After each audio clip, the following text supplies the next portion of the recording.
We would begin with a CNBC exclusive.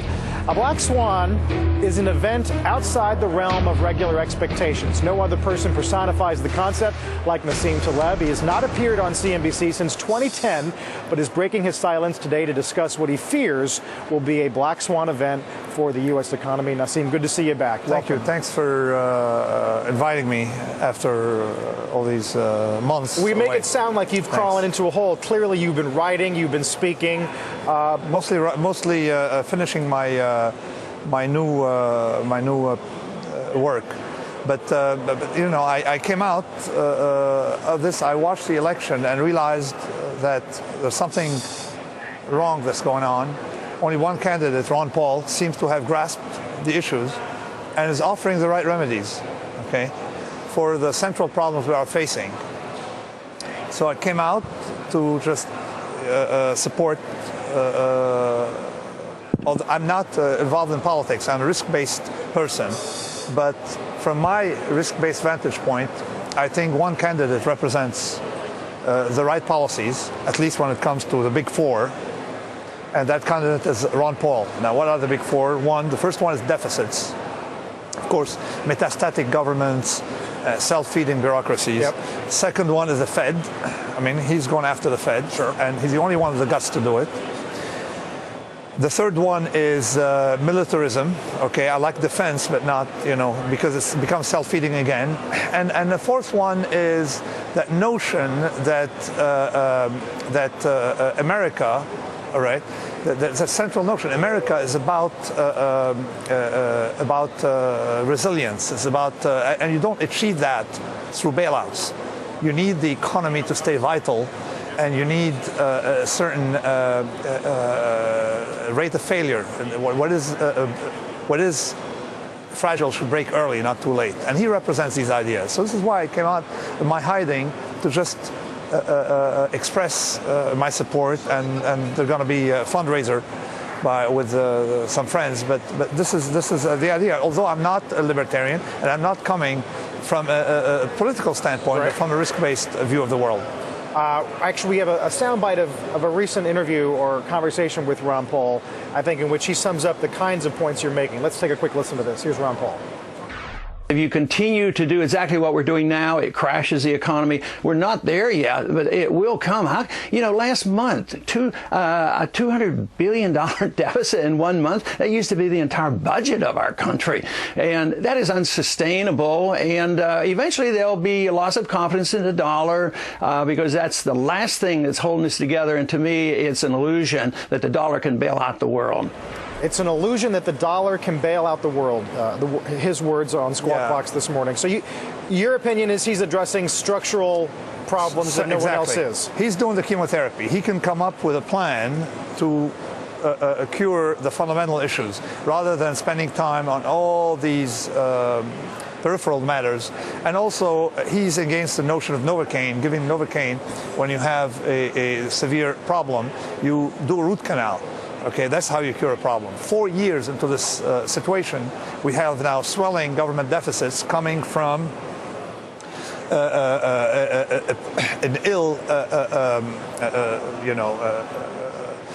structured cure to the private problem. Yeah. Okay, that's not even moral.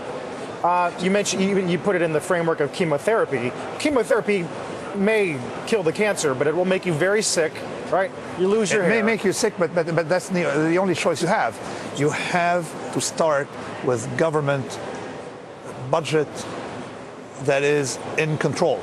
Okay, you start with that. It's an unconditional. You don't gamble with future generations' money, and you don't gamble with hyperinflation. You want the government first, like what we're doing to the Greeks. We're doing it to the Greeks. I mean, we should do it to ourselves. You start with that. That's 90% of the problem. And then the Fed, yes. What side effects are you willing to live with as a result of those actions? We want jobs. We want a healthy economy. I want to live in a country. I immigrated here. I didn't go to the Soviet Union, all right, when I came here 30-some years ago. I came here, all right. I want to live in a country that I'm elected to immigrate into. right? So and that's something that has this energy to rebuild things, the Promethean thing, and this is gone, okay, from the discourse. We have now metastatic government, a large government, civil servants having higher standards of living from other people, shielded from all the problems of the rest of the population. This is not the way you will have the competitiveness in the future that we had in the past. Okay, and you need to do something drastic about it. So, in the long run, you want jobs, you want safety. It's like someone doesn't gamble, okay, to feed his family. You don't gamble, all right, to feed your family because you know losses are going to hurt them more than what benefits you may have gambling. Right. So, long term, we want jobs, we want stability, we want a vital economy. But short term, you're willing to live with higher unemployment. But there's a problem of 4 years. Short term, what's going to be? We're going to spend 40 years putting their money. You see, at some point you got to do something, all right? They're not. You mean by addressing the structural problems? They're not addressing structural problems. Novocaine after Novocaine. You've watched Congress try, right? I mean, they've tried to have conversations about fiscal discipline. The whole thing is rotten. Number one, the advisors around Obama, okay, you know, they're the ones who were part of the problem, okay? Their advisor, they're friends with the bankers, okay? The Republicans don't seem to be addressing the problem, and I don't trust them with deficits. The other Republicans, I don't trust them with deficits. I look what we've had under Republican administration, including George Bush.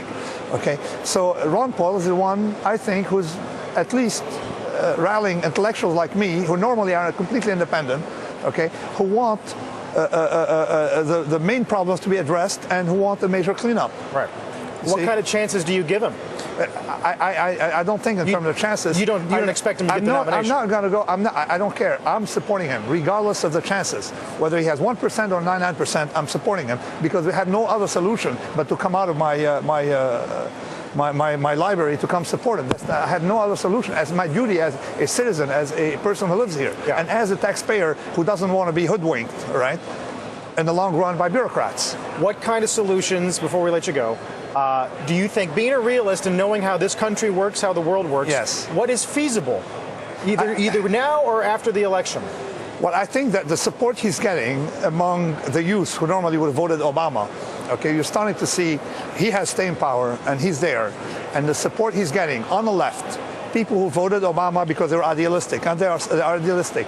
People who are on a Republican side and are disgusted with the other candidates' a lack of clear policy and willingness to take their personal risks to solve the problem. I think that there is a big chance that we'll have a major movement in this country, an independent party in the middle that would come up with a platform and address these issues. And before we let you go, if you were still trading at Empirica, would you still be betting, despite everything you're arguing, that the market will go higher or lower? But I mean, I own stocks why? Because I don't trust treasury bonds. So I happen to own stocks. I'd rather have a dividend than a coupon. Okay, so I own stocks. Okay, do I own them by choice? I don't know. I just own them as a fund management principle. But stocks are benefiting from Fed moves, even though you may say they're misguided. Well, I am afraid of hyperinflation, not of inflation, hyperinflation. So I have no choice but to own stocks, and some real estate. That's what I own. Just to stay afloat of just the inflation. To preserve my staying power, my financial situation. And that'll be your path. That'll be your instrument. I also own some euros because, in spite of the bad press, they know the problems in Europe, and here we're not aware of it. So I own as hedge some euros. When's your book coming out? My book September, October, November. I don't know, before or after the election. When it's done. It's actually on systems that like disorder. And how to build a system. A robust system is a system that not just can sustain shocks, but one that improves after every shock. And this is why I don't like bailouts. I want the system today has degraded after the crisis. Normally, a system should gain after a crisis because you've got to have some cleanup, just like the forest, every small fire. We haven't had that. So this is my theme now. You'll come back? If you invite me, I'm here. Very nice. Nassim, thank you very much. Thank you very much. Good to see you, Nassim. Thank you very much.